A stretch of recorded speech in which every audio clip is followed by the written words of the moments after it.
was talking to a friend on Facebook messages earlier, and we was going back and forth, and he's a new vegan, and anyone who's new to veganism or have went through that process of becoming a new vegan knows that it's not always going to be easy, because you have so many negative forces and a lot of negative voices trying to bring you down, and people who are insecure with their own choices of contributing to violence against animals and contributing to what is known to be the most violent industry on the planet, which is the animal exploitation industries, the egg industry, the milk industry, the meat industry, the fur industry, and all of that.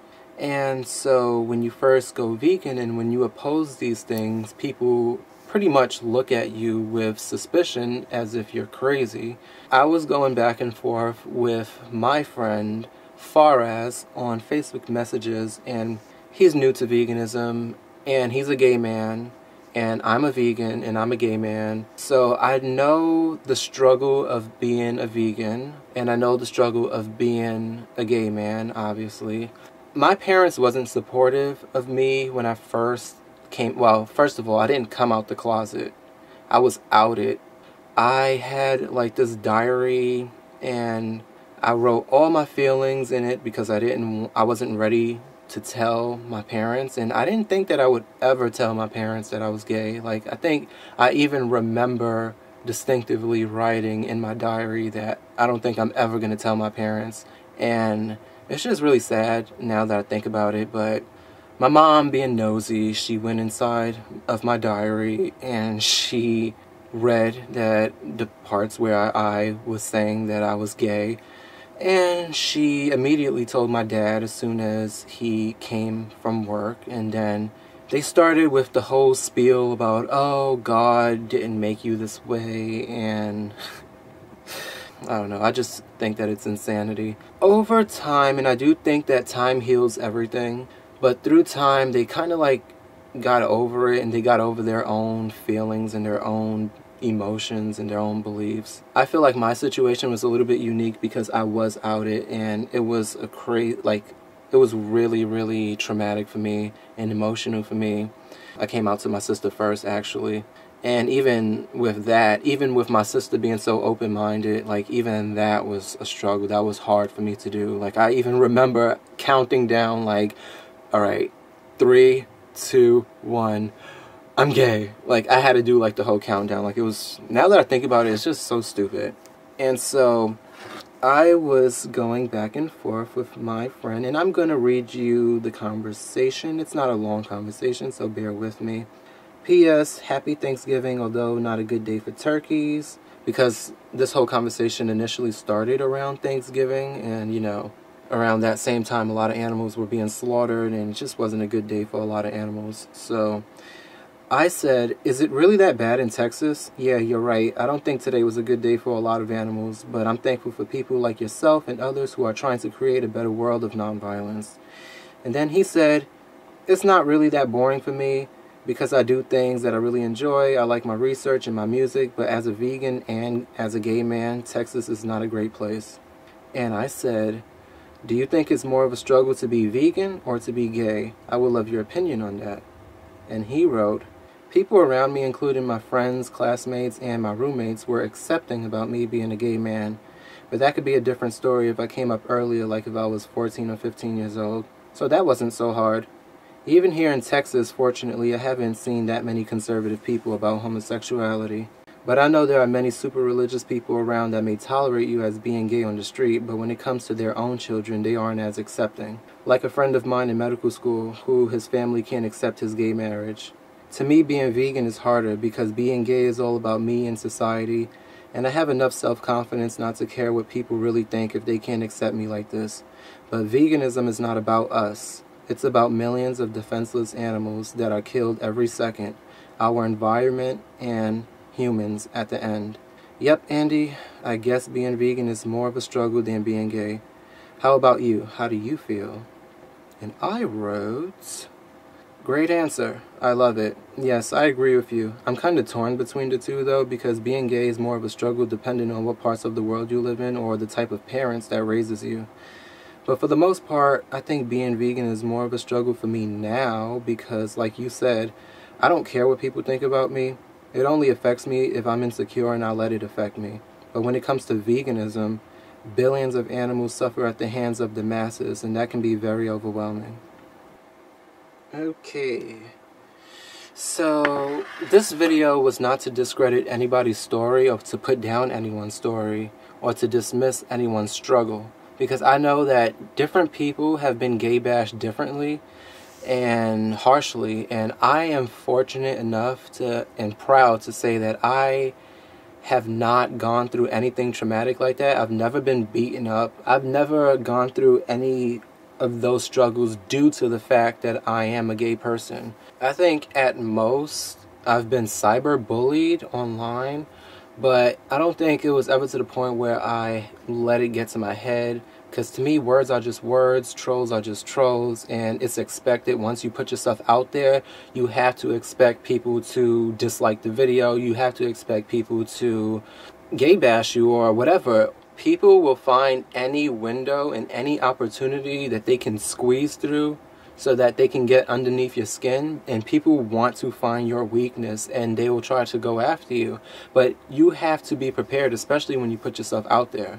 Now we live in a time where everything revolves around social media. Everyone is on Twitter, everyone's on Facebook, everyone's on Pinterest, Instagram, and all of these websites where we're constantly putting ourselves out there publicly.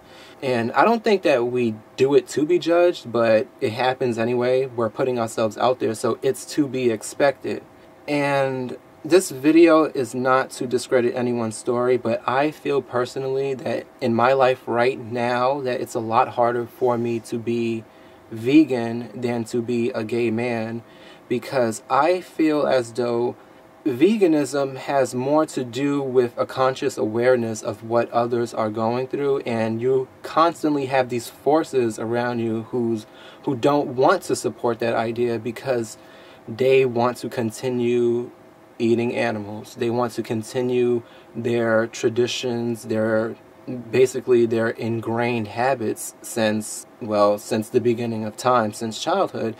And I understand that because I came from there. I used to eat animals, so I get it. I understand why people do it, but I don't feel like it's a good enough excuse. And whenever someone is always trying to do something positive and raise the bar and try new ideas, there's always going to be people who's going to mock that idea and laugh at it, especially when it's a new idea. People don't want to support that idea because they don't want to stop their bad habits. I think I said that in a different video, in an earlier video of mine, that everyone wants to hear good things about their bad habits. I don't care what nobody says. I would rather see animals have the right to be free than my right to marry someone of the same sex. And I know that could also be offensive because people are fighting for that, and I personally believe that we are going to get there. One day, someday, soon, it's going to happen. We are going to get there. I personally feel like, for me personally, I don't think that marrying somebody of the same sex is such a huge obligation. I mean, I get the legal benefits and all of that, but like, again, I would rather see animals have the right to be free than my right to marry someone else. And that's just my own personal opinion, because somebody else's life comes before my legal right to marry someone else, if that makes any sense. And I feel like when you start comparing struggles, like, it becomes this whole thing where people just get so up in arms about their own struggles and their own people and their own groups, and people like to get like so rowdy, like, oh, well, my group suffered more than your group. My people suffered more than your people. They don't even take note to the fact that on top of the fact that animals are being tortured and ridiculed and mocked and laughed at, and they're constantly having their intelligence undermined, their body parts are being exploited and eaten on top of it all. Their reproductive systems are being exploited to the fullest extent. And to me, that is the worst form of cruelty, and that is the only group that I can imagine that struggles the most. And for me to have that conscious awareness, it is more of a struggle for me now. And honestly, just speaking on the whole gay issue, if you're a gay person and you're watching this and you're dealing with insecurity issues, I would suggest that you get involved with some type of community and you tune those negative voices out, all those people who's making you feel some type of way about yourself, who's making you feel like you have to keep bringing yourself down and you don't feel good about yourself. At the end of the day, if those people, those homophobes, those religious people, whoever it is that's making you feel this way about yourself, you have to ask yourself the question, are they putting a roof over your head? Are they providing you with clothes on your back? Are they providing you with food in your stomach every day? Because if not, then those people should not matter at all, and it really shouldn't be an issue. I think you just need to find your voice, be confident in who you are. You don't have to announce to the world that you're gay. You just have to accept it within yourself. Honestly, the world doesn't need to know. And as for being vegan, I feel as though the world does need to know that vegans are here and that people do care about animals, because I feel like animals are victims of abuse and they're the most exploited beings throughout the course of history. And what they're going through right now deserves the most attention in my eyes, because we're destroying the animals. And on top of the fact that we're destroying the animals, if you're an environmentalist, if there's any environmentalists watching this video, destroying animals destroys the planet, and destroying the planet ultimately destroys us in the end. And we're constantly seeing that with the weather changes, global warming, the greenhouse gases that's being released out into the atmosphere because of the slaughterhouses. 51% of all the greenhouse gases on this planet is coming from factory raising animals so that humans can eat them. That is more greenhouse gases than all of the transportations on this planet combined. How do you feel about that? And people, they always try to go around the issue. Listen, there's no excuse. There's no excuses for eating animals. There's no excuses for harming an animal. We can live and thrive without it. And that's why I feel like it's the biggest struggle. It's just, you know, the beginning of the journey can be a little bit tough. And once you get through that little rocky road in the beginning, then you'll be fine. Once you find your footing, once you find your voice, once you find your confidence. And so, peace and love, literally peace and love, spread that shit, like sprinkle that shit around. In conclusion, the mission was accomplished. The day was a success. Yes, the animals are still in their pens, but with every day, more and more people are becoming aware, and as this happens, we continue to become closer to manifesting the change we wish to see. So there you have it. This is why we're here. Not only to use our voice, but to spread a message to the people who will hear about this story and know that we as humans are ready to shift our consciousness towards one of love as we all begin to act out of the heart, not just for ourselves, but for our animal friends, to be a voice